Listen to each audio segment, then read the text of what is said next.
शुक्लां ब्रह्मविचारसारपरमामाद्यां जगद्व्यापिनीं वीणापुस्तकधारिणीमभयदां जाड्यान्धकारापहां हस्ते स्फाटिकमालिकां विदधतीं पद्मासने संस्थितां वन्दे तां परमेश्वरीं भगवतीं बुद्धिप्रदां शारदां। శ్రీ మహాగణాధిపతయే నమః. శ్రీ మహాసరస్వత్యై నమః. శ్రీ గురుభ్యో నమః.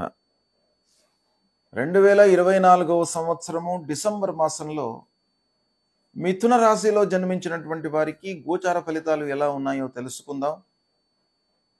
ఈ డిసెంబర్ మాసంలో గ్రహస్థితి మూలకంగా ఏ స్థానాలలో ఏ గ్రహాలు సంచరిస్తున్నాయి, వాటి యొక్క ప్రభావం ఎలా ఉండబోతుంది అనేటువంటి విషయాన్ని మనం చూసినట్టయితే, సూర్య భగవానుడు 15వ తారీఖు వరకు వృశ్చిక రాశిలో సంచరిస్తున్నాడు. అంటే 6వ స్థానం అవుతుంది. 6వ స్థానంలో శుభ ఫలితాలు ఎక్కువగా ఉంటాయి. తదనంతరం ధనుస్సు రాశిలోకి ప్రవేశిస్తున్నాడు. ధనుస్సు రాశి 7వ స్థానం అవుతుంది. 7వ స్థానంలో ప్రతికూలమైనటువంటి ఫలితాలు ఉంటాయి. ఇక అంగారకుడు 2వ స్థానంలో సంచరిస్తున్నాడు, ప్రతికూలంగా ఉన్నాడు, స్తంభించి ఉన్నాడు 2వ స్థానంలో. అంటే ఎక్కువ రోజులు ఉంటున్నాడు, ఉండవలసినటువంటి సమయాన్ని కంటే కూడాను ఎక్కువ రోజులు కర్కాటక రాశిలో ఉంటున్నాడు. 2వ స్థానంలో స్తంభించి ఉన్నాడు, ప్రతికూలం. ఇక బుధుడు 6వ స్థానంలో అనుకూలంగా ఉన్నాడు. గురు భగవానుడు 12వ స్థానంలో సంచరిస్తున్నాడు.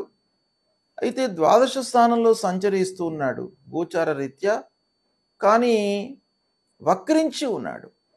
ఆ వక్రం మూలకంగా మనకు ఏకాదశ స్థానంలో సంచరిస్తున్నటువంటి ఫలితాలు కూడాను కొంతవరకు ఈ మిథున రాశి జాతకులకు కలిగేటువంటి అవకాశాలు కూడా ఉన్నాయి. కాబట్టి గురు 12శంలో ఉండడము, ఏకాదశ స్థానంలో వక్ర ఫలితాలు రావడం మూలకంగా కొంత యావరేజ్గా మంచి ఫలితాలు ఉండేటువంటి అవకాశాలు ఉన్నాయి గురు ప్రభావం మూలకంగా.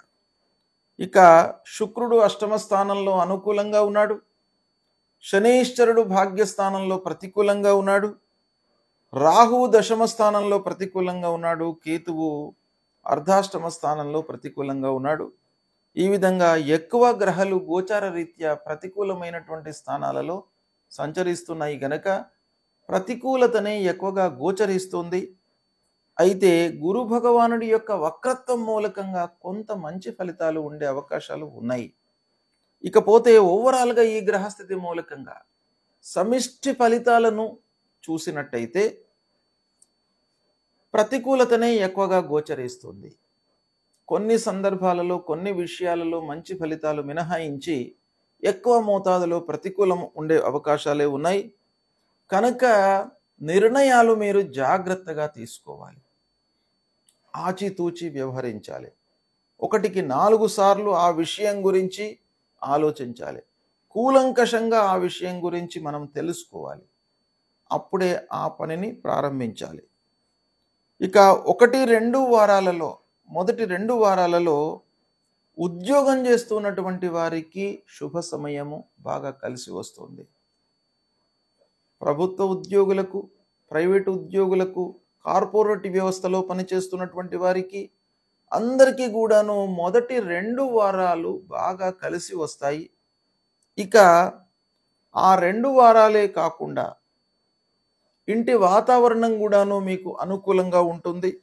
భార్యా పిల్లలతో సంతృప్తిగా వ్యవహరిస్తారు, సంతృప్తిగా ఉంటారు. మీకు 1000 ఏనుగుల బలాన్ని పొందుతారు. కుటుంబ వ్యవహారము, కుటుంబ వాతావరణం మీకు అనుకూలంగా ఉంటే ఎన్నైనా కూడాను బాహ్య ప్రపంచం లోపల మీరు అద్భుతాలను సృష్టించేటువంటి అవకాశాలు ఉంటాయి. కాబట్టి ఇది ఒక మీకు శుభ సూచకం. గురు భగవానుడి యొక్క అనుకూలత ఉంది, శుక్రుడి యొక్క అనుకూలత కూడాను బాగా ఉంది. కాబట్టి మీరు సంతృప్తిగా ఉంటారు. ఇక సంగీత సాహిత్య ప్రియులకు, కళాకారులకు అనుకున్న మేర ప్రోత్సాహము లభిస్తుంది.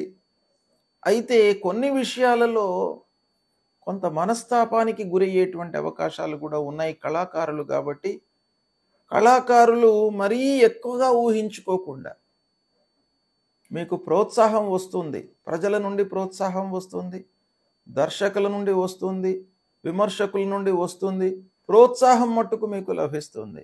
దాన్ని మీరు ఒక లెసన్గా తీసుకొని ముందుకు అడుగు వేసినట్టయితే సత్ఫలితాలను పొందేటువంటి అవకాశాలు బాగా కనబడుతున్నాయి. ఇక 3-4 వారాలలో మట్టుకు ఈ మిథున రాశిలో జన్మించినటువంటి వారు ప్రత్యేకంగా ఆరోగ్య విషయమై జాగ్రత్తలు తీసుకోండి.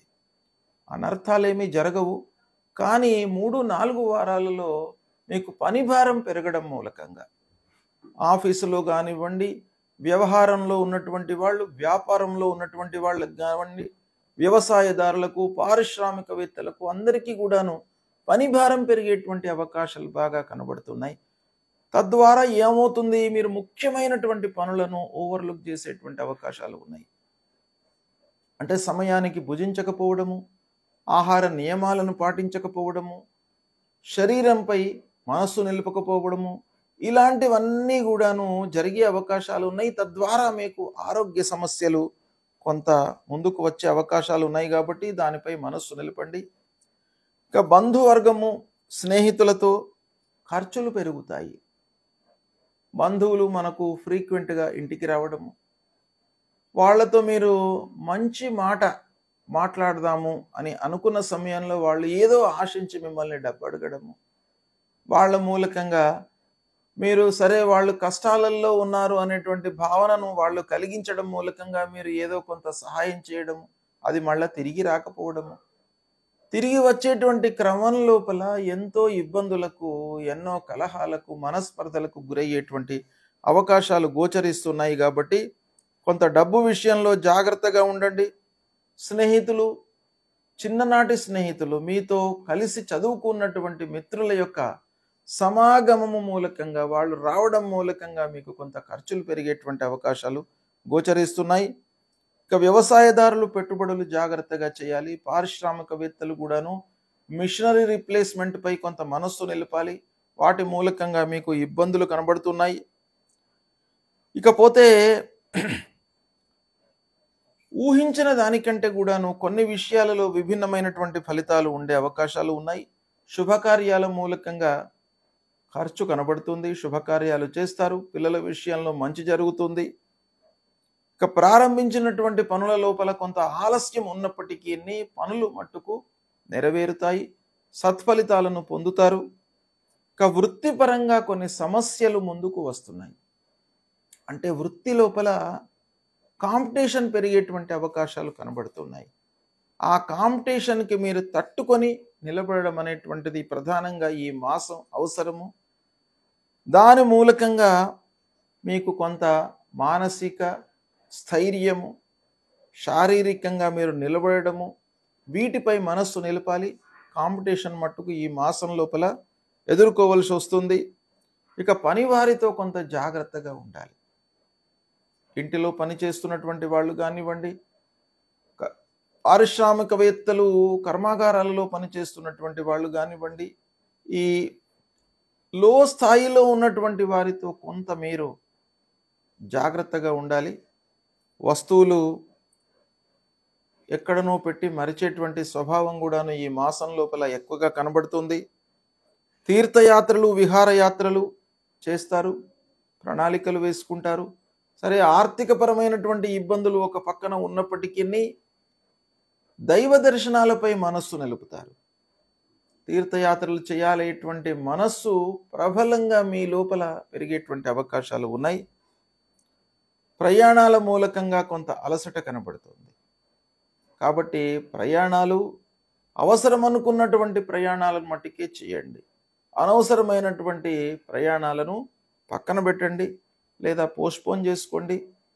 వాటి మూలకంగా కాలయాపననే ఎక్కువగా ఉంటుంది. కాబట్టి అనవసరమైనటువంటి ప్రయాణాలు, ఖర్చులు పెరుగుతాయి గనక వాటిని పక్కన పెట్టేసేయండి.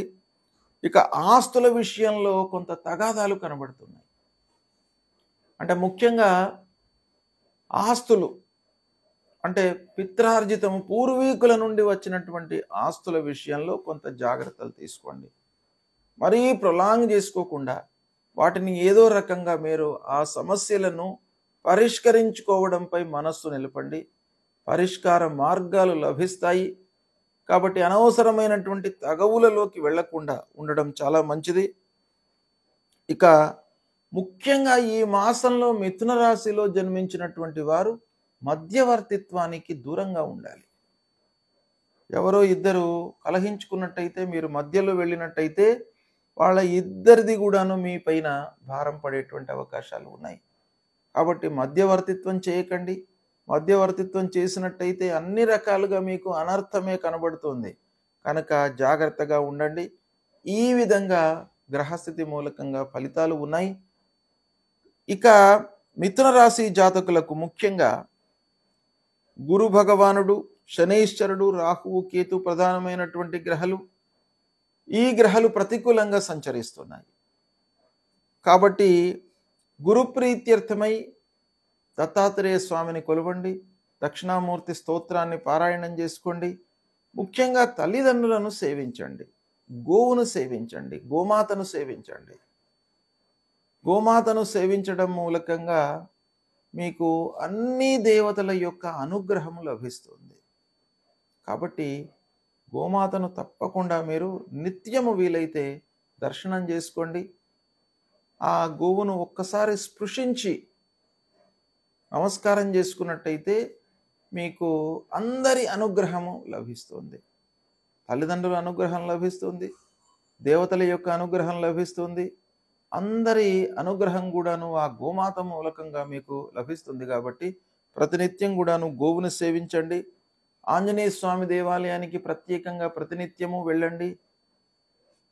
ఆ హనుమాన్ చాలీసా పారాయణాన్ని చేయండి. అమ్మవారి దేవాలయానికి వెళ్ళండి. అమ్మవారిని సేవించండి. విఘ్నేశ్వర స్వామిని సేవించండి. ఏకకాలంలో మీరు ఇవన్నీ కూడాను ఉన్నటువంటి దేవాలయాలు ఉంటాయి.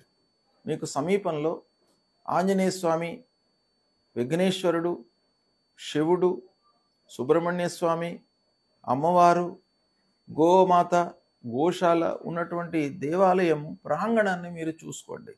అన్నీ ఒక్కమారు అయిపోతాయి.